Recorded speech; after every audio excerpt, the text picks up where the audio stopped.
Cuando pensamos en la Edad Media, ¿qué nos viene a la cabeza? Seguramente una imagen de leyenda, casi de cuento de hadas. Sí, es esa época que todos conocemos por las historias, la de los castillos, los reyes, las guerras, la de los caballeros de brillante armadura. Pero, ¿y si todo eso fuera solo la superficie? Porque debajo se esconde una realidad mucho más oscura. Un mundo subterráneo, a veces de forma literal. Un lugar hecho de piedra fría, de silencios que escondían gritos ahogados y de una oscuridad casi total. En esa oscuridad, el miedo lo era todo. Estamos hablando de una época en la que el dolor era una herramienta de poder. La justicia era a menudo una farsa cruel. El miedo era la verdadera ley, la que mantenía a todo el mundo a raya de la forma más brutal que podamos imaginar. Pues bien, vamos a sumergirnos precisamente en esos métodos, en ese lado oscuro. Es un viaje a las sombras, sí, para intentar entender cómo la crueldad más terrible pudo llegar a disfrazarse de ley y de orden. Y para empezar, vamos a ver algunas herramientas que tenían un propósito escalofriante. Su objetivo no era matar, no. Era algo peor, quebrar el alma. Hay que pensar que en un sistema donde una confesión lo era todo, la clave era doblegar la voluntad de la persona, y para eso se usaba el sufrimiento, a cualquier precio. Y era de esto, se llama el potro. El nombre puede sonar hasta inofensivo, ¿verdad? Pero lo que escondía era un mecanismo infernal. Imaginaos la escena. La víctima, inmovilizada, atada de pies y manos a unos rodillos. Y entonces el verdugo, sin prisa, muy lentamente, empezaba a girar unas manivelas. Lo terrible del método era su precisión. Con cada vuelta de manivela se oía el crujido de las articulaciones al dislocarse, los ligamentos desgarrándose, los músculos destrozados. Pero el objetivo final no era el cuerpo, era la mente, el espíritu. Se buscaba romper a la persona por dentro, hasta que suplicara por confesar. Lo que fuera, absolutamente lo que fuera. Pero ojo, porque el horror no siempre necesitaba máquinas grandes y complejas. A veces venía en un formato mucho más pequeño, casi discreto, como el aplastapulgares, y es precisamente su simplicidad lo que lo hace tan perverso. El mecanismo no podía ser más simple y más diabólico. Los dedos se metían ahí en el dispositivo y un tornillo empezaba a girar, despacio, muy despacio. Primero, la carne se aplasta, después, los huesos se fracturan. Es un dolor agudo, concentrado en un solo punto, absolutamente insoportable. Vamos, la demostración perfecta de cómo conseguir la máxima agonía con el mínimo diseño. Hasta ahora hemos estado en las sombras de las mazmorras, pero la crueldad no siempre se escondía. De hecho, muchas veces salía a la luz del día, se exhibía, se convertía en un auténtico teatro del terror. Un espectáculo macabro cuyo objetivo no era solo castigar a una persona, sino aterrorizar a todas las demás. Fijaos en estas dos imágenes. A la izquierda, algo que veían todos los días, una simple rueda de carro. A la derecha, su versión de pesadilla, la rueda de Catalina. El condenado era atado a ella con los brazos y las piernas estirados a lo largo de los radios, a la vista de toda la multitud. Y ahí empezaba el espectáculo. Delante de todo el mundo, el verdugo, con una barra de hierro, empezaba a golpear, metódicamente. Un hueso roto, otro, y otro más. La idea era destrozar el cuerpo poco a poco, dejando a la persona hecha un amasijo de carne y dolor, pero viva.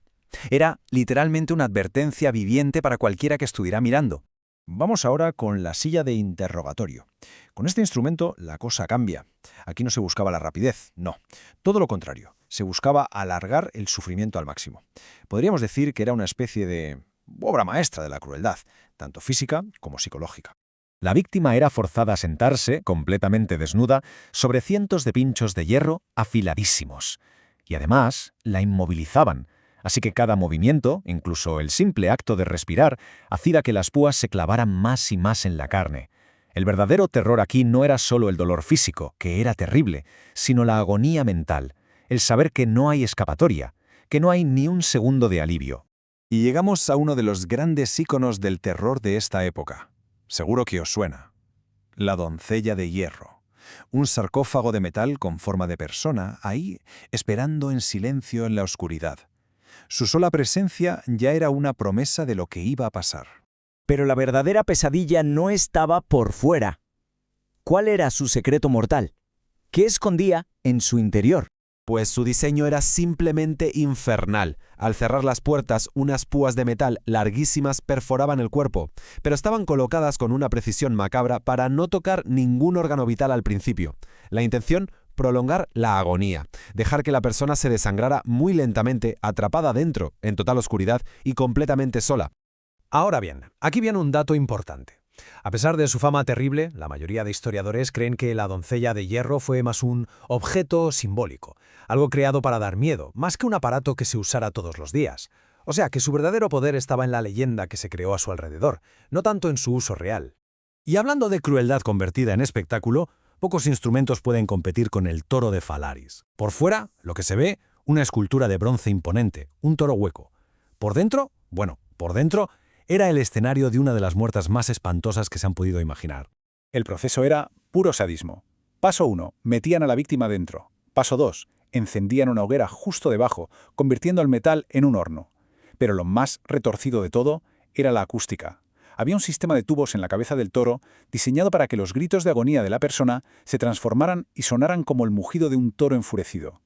El sufrimiento humano convertido en un grotesco entretenimiento. Vale, después de ver todo esto, es inevitable pararse a pensar.